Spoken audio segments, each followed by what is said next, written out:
Hello everyone, आज आहे Sunday आणि सगळ्यांच्या घरी आज असतं नॉनव्हेज आणि सगळ्यांना खायचं असतं काहीतरी आज चटपटीत। आणि त्यासाठी आम्ही आज काय करणार आहोत, तर आज आम्ही करणार आहोत सुरमई सुरमई करणार आहोत। तर यामध्ये करणार आहोत आम्ही सुरमई फ्राय। तर मग यासाठी काय करणार आहे, मी हे सुरमईचे हे आहेत पीसेस आहेत, कट करून आणलेले आहेत हे डायरेक्ट तिथूनच। आणि त्याच्यामध्ये मी हे पीठ ऍड करणार आहे आणि त्यांनी हे सुरमई जे आहेत ते मी धुवून घेणार आहे एकदम स्वच्छ।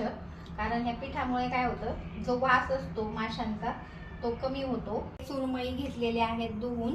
आता त्याच्यामध्ये मी टाकणार आहे हे मीठ, हा आहे घरचा मसाला, हे आहे हळद आणि लसूण, आणि हे आहेत अद्रकाचे तुकडे, आणि हे आहे लिंबू, हे पुदिना आणि हे कोथिंबीर। तर आता हे आपण घेणार आहोत बारीक करून मिक्सरच्या भांड्यामध्ये लसूण आणि त्यानंतर आपण घेणार आहोत इथे हे मिक्स करून हळद, मीठ आणि मसाला,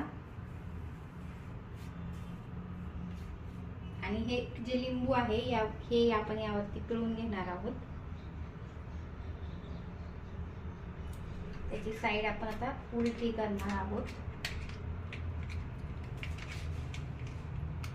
दोन्ही बाजूला आपण लिंबाचा रस आहे तो लावून घेणार आहोत।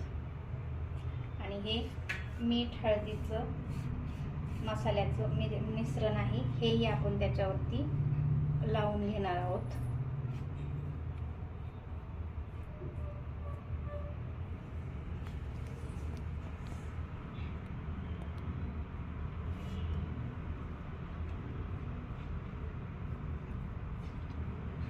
दुसऱ्या बाजूनेही सेम आपल्याला असंच लावून घ्यायचं आहे।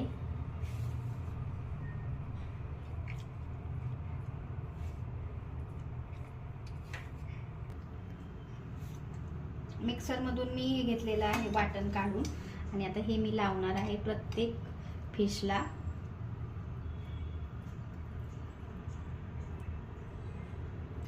त्या पुदिना आणि आलं लसूण पेस्ट याच्यामुळे मासे एकदम मस्त लागतात।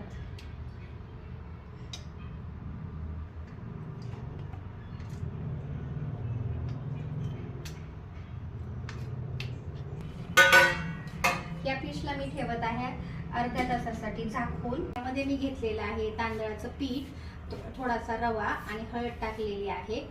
तर मग आता मी करणार आहे हे फिश फ्राय। ते तवा ठेवलेला आहे तापायला आणि त्यामध्ये मी घालणार आहे तेल। हे मी फिश घेत आहे या तांदळाच्या पिठामध्ये आणि रव्याच्या पिठामध्ये मिक्स करून, आणि आता हे मी टाकत आहे तव्यावर।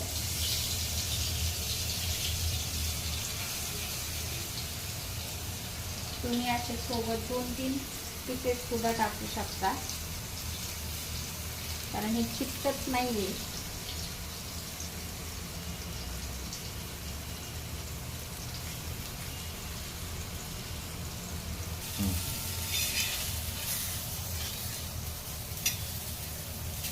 सुरमई फ्राय रेडी। तर तुम्ही पण आता हे अशा प्रकारे बनवून एन्जॉय करू शकता।